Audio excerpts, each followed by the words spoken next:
हेडेरको बसाइमा चाहिँ नानी भाइ उपस्थित भइसक्नु भएको छ। हाम्रो यतिखेरको बसाइमा चाहिँ हाम्रो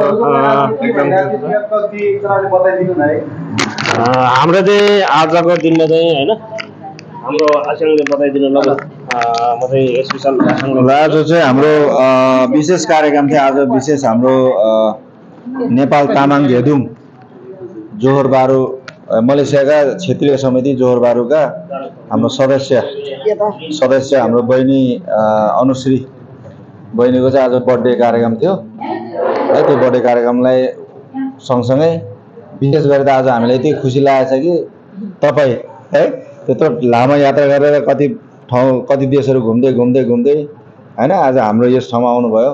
त्यसलाई तपाईँलाई पनि धेरै धेरै स्वागत, साथै तपाईँलाई धेरै हामी सम्मान गर्न चाहन्छौँ र साथै आजको कार्यक्रमलाई अझै विशेष बनाइदिनु भयो तपाईँको उपस्थितिले गर्दा। त्यसलाई हामी सबैजना ताली बजाएर उहाँलाई धन्यवाद दिन्छौँ है। र हजुरको के कुरा राख्न सक्नु तपाईँ राख्न सक्नुहुन्छ? हुन्छ, हस्, धन्यवाद। तपाईँले पनि यति धेरै माया साथ सपोर्ट यहाँ सम्मान गर्नुभयो। अब तपाईँको यो जुन सम्मानले पनि आधा हौसलालाई पनि अझै पुरा गरिदिनु भएको छ। अरू केही नसके पनि नेपालको झन्डा चाहिँ विश्वसँग अनि नेपालीहरू हामी भनेर नेपालको झन्डालाई थोरै पनि झुकाउने छैन यात्रा। धन्यवाद छ हाम्रो मलेसियामा रहनुभएको नेपाली तामाङ घेदुङ सङ्घ संस्थाहरूलाई पनि। उहाँ पनि जो केएलमा पनि धेरै सम्मान स्वागत सपोर्ट गर्नुभएको थियो अनि यहाँ पनि गर्नुभएको छ क्षेत्रीय संस्थाले पनि। अनि धन्यवाद छ हजुरहरूलाई एकदम। ल, धन्यवाद तपाईँलाई।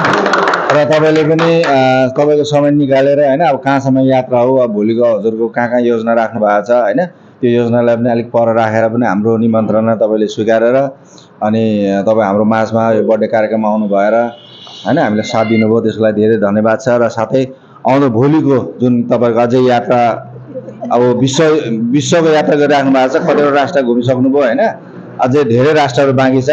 र त्यो राष्ट्रमा गएर तपाईँको हामीले के देखेर तपाईँको हरेक कदममा त्यहाँ चाहिँ नेपाल, हाम्रो नेपाल राष्ट्र र नेपालीलाई चाहिँ तपाईँले झल्काएर अघि बढिराख्नु भएको छ।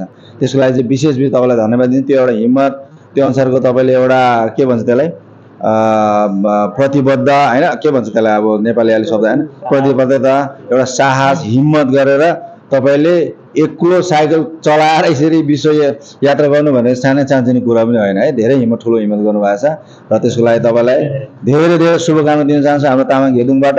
र साथै यहाँ जति पनि हाम्रो अरू साथीहरू हुनुहुन्छ, साथै हाम्रो यहाँ रेस्टुरेन्टका हाम्रो साउनी उहाँ बसिरहनु भएको छ, उहाँ मार्फतबाट सबैबाट हामी फेरि एकमुष्ट हजुरलाई ताली बजाएर हामी शुभकामना दिन चाहन्छौँ।